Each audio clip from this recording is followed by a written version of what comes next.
साध संगत जी, होनी को कोई नहीं टाल सकता है। जो होना होता है तो वो होकर ही रहता है, चाहे कोई कुछ भी कर ले। पर जो होना है तो वो होकर ही रहता है, और इसके बारे में कोई नहीं जानता है, केवल उस परमात्मा के सिवाय, उस अकाल पुरख के सिवाय और कोई नहीं जानता है कि आगे क्या घटने वाला है। हाँ, वो जान सकता है जो पक्का अभ्यासी है, जो अपने सतगुरु से प्रेम करता है, जो नाम का सिमरन भजन दिन रात करता है, और जिसका अंदर का पर्दा खुल चुका है, तो वो जान सकता है।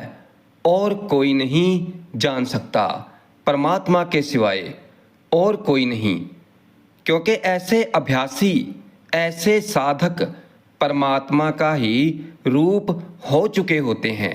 राजा परीक्षित पांडवों का पड़पौत्र है। वो व्यास के बाकी ऋषियों को अक्सर कहा करता था कि अगर श्री कृष्ण अर्जुन को, युधिष्ठिर को सब कुछ बता देते, क्योंकि वो जानी जान थे, उन्हें सब पता था, तो पांडवों की ऐसी दुर्दशा ना होती जो हुई है। और ऋषि मुनि परीक्षित को समझाते थे कि होनी बलवान है, होनी को कोई टाल नहीं सकता, इसे टाला नहीं जा सकता। होनी को रोकना बहुत मुश्किल है, कठिन है। और परीक्षित कहते हैं कि अगर व्यक्ति को ये पता लग जाए कि फलाने दिन ऐसा होने वाला है, तो मनुष्य यत्न कर सकता है, कोशिश कर सकता है, कोई उपराला कर सकता है, उसका कोई हल ढूंढ सकता है, और होनी के बहाव को रोक सकता है, पीछे हट सकता है। पांचवी पातशाही श्री गुरु अर्जन देव जी महाराज का श्लोक है संस्कृत में।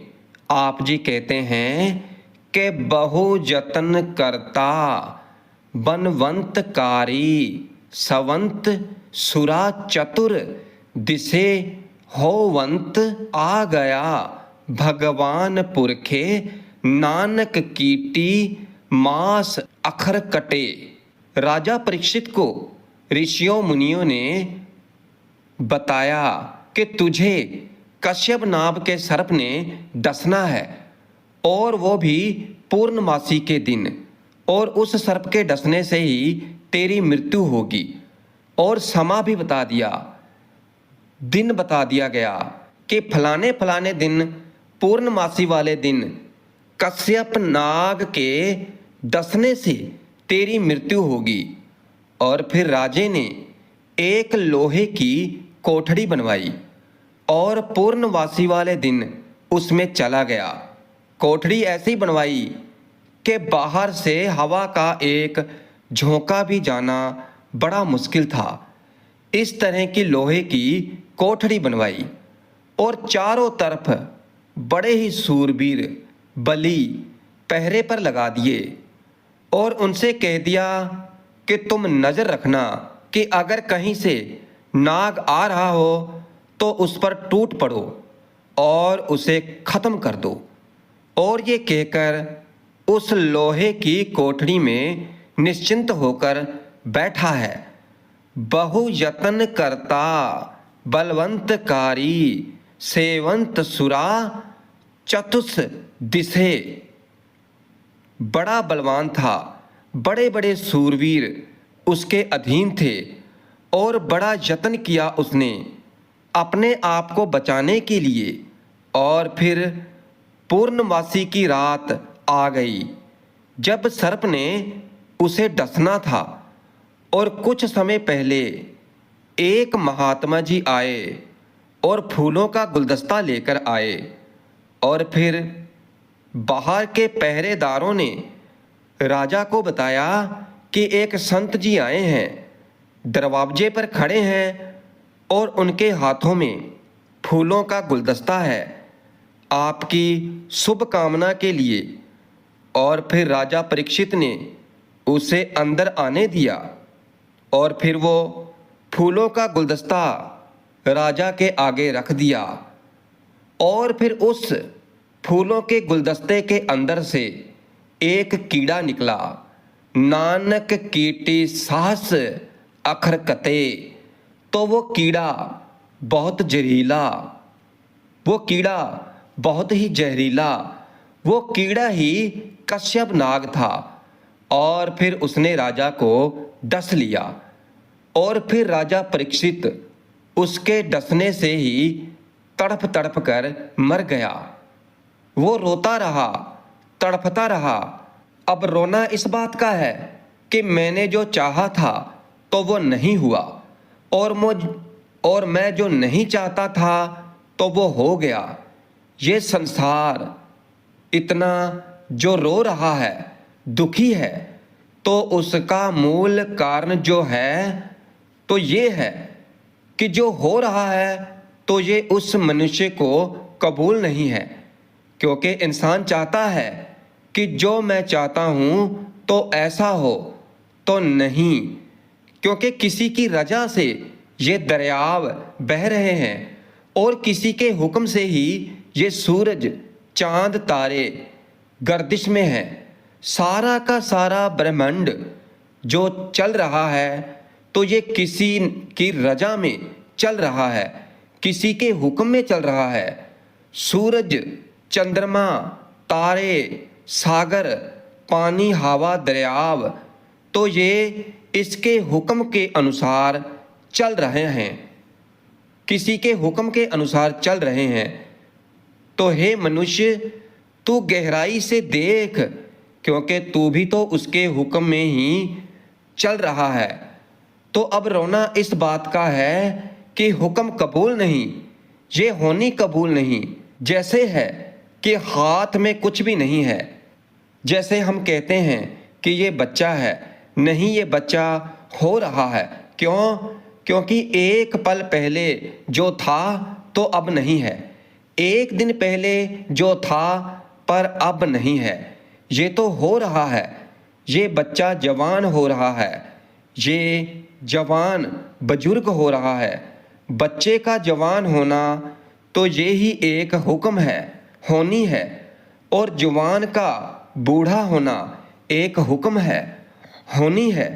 और बूढ़े का मौत की आगोश में चले जाना ये भी होनी है, उस परमात्मा का हुक्म है।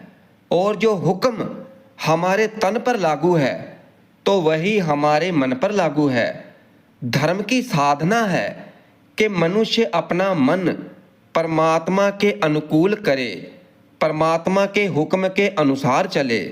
मगर ये मन अपने स्वभाव के कारण, अपने अहंकार के कारण, अपने लोभ मोह के कारण और अपनी वासना के कारण और तृष्णाओं के कारण प्रतिकूल चलता है। और फिर जीवन में जगह जगह पर भी रुकावटें आती हैं, बहुत रुकावटें आती हैं। मनुष्य के जीवन में तो वो रुकावट क्या है? दरअसल वो होनी है, बहाव है, पर वो होनी इसे कबूल नहीं। अब जवानी तो कबूल है पर बुढ़ापा इसे कबूल नहीं। चलो किसी तरह बुढ़ापा भी कबूल कर लेता है पर मौत कबूल नहीं। अब नफ़ा तो कबूल है पर नुकसान कबूल नहीं है। इज्जत तो कबूल है पर बेइज्जती कबूल नहीं है। अब खुशियाँ तो इसे कबूल है पर गम कबूल नहीं है। अब इसे कौन समझाए कि जगत, ये संसार तेरी चाहत के अनुसार नहीं चल रहा है कि जो हम चाहें तो वही हो। ये तो उस परमात्मा की चाहत, उस अकाल पुरख की चाहत के अनुसार चल रहा है, उसके हुक्म के अनुसार चल रहा है। और जब मेरी चाहत, जब प्रभु की चाहत से टकराती है तो मेरी चाहत हार खा जाती है। क्योंकि होता है परमात्मा का किया हुआ तो मेरे आंसू निकल जाते हैं। नर चाहत कुछ और एक ही औरे, भई चितवंत रहे। ठगोर नानक फांसी गल पड़ी। और फिर आगे फिर जन्मों की फांसी पड़ गई। इसलिए जितना समा मनुष्य को होना कबूल नहीं है, होनी कबूल नहीं है, तो जन्म चलता रहता है। जन्म लेना और मरना चलता रहता है। और फिर जिस दिन इस मनुष्य को होनी कबूल हो जाती है, ये होनी कबूल कर लेता है, उस परमात्मा के हुक्म के अनुसार उसका हुक्म मान लेता है और उसकी रजा में जीना सीख लेता है। जैसे वो रखता है तो वैसे रहना सीख लेता है, तो फिर इसे जन्म कबूल है, जवानी कबूल है, बुढ़ापा भी कबूल है और मरना भी कबूल है। सुख कबूल है तो दुख भी कबूल है, नफा कबूल है तो नुकसान भी कबूल है। जिस दिन होनी कबूल हो गई तो उसी दिन मनुष्य समाधि में लीन हो जाता है। परम आनंद की बरखा उस पर हो जाती है और फिर ऐसा मनुष्य इस आवागमन के चक्कर से बच जाता है। और ऐसा मनुष्य हर वक्त रजा में राजी है, परमात्मा के हुक्म में राजी है, क्योंकि उसे समझ आ जाती है कि सुबह जो सूरज उदय हुआ है तो ये मेरी चाहत से नहीं, मेरे कहने से नहीं हुआ, उस परमात्मा के हुक्म से उदय हुआ है, उसकी रजा में उदय हुआ है। और फिर शाम को जब अस्त हो रहा है तो ये मेरे मांगने से नहीं, उस परमात्मा की रजा में। अब कई बार मनुष्य सोचता है कि ये मेरे कारण हो रहा है। कहते हैं कि एक बुजुर्ग माता को ये गलतफहमी हो गई कि मेरा मुर्गा बांग देता है तो ही गांव में सुबह होती है। और इसी बात को लेकर गांव वालों से एक दिन झगड़ा हो गया। तो फिर वो माता अपना मुर्गा लेकर दूसरे गांव में चली गई और फिर दूसरे गांव में जाने के बाद में रात को हंसती है कि अब उस गांव में सुबह नहीं होगी और फिर ही उन्हें पता चलेगा और मेरी कदर होगी। अब पता चलेगा कि सारा जीवन अब उनको अंधेरे में ही व्यतीत करना पड़ेगा। और फिर अमृत वेले में जैसे ही मुर्गे ने बांग दी तो गांव में सुबह होने लगी और वो माता हंस रही है कि उस गांव में तो अंधेरा ही होगा, रात ही होगी। मूर्खों ने मेरा अपमान किया है तो अब सारी जिंदगी अंधेरे में ही व्यतीत करेंगे। मगर कौन इस बुजुर्ग माता को समझाए कि मुर्गा बांग देता है तो इस कारण सुबह नहीं होती, सुबह होती है इसलिए मुर्गा बांग देता है। प्रतिकाल होता है, पौ फूटता है तो ही मुर्गा बांग देता है, क्योंकि मुर्गा बांग देता है तो इसलिए पौ नहीं फूटती, पौ फूटती है तो मुर्गा बांग देता है। सुबह होती है तो ही मुर्गा बांग देता है। भलेखा पड़ जाता है कि मेरे मुर्गे के बांग देने के कारण ही सुबह हुई है। शायद जो कुछ मैं करता हूँ तो उस करके ही ये सब कुछ हो रहा है।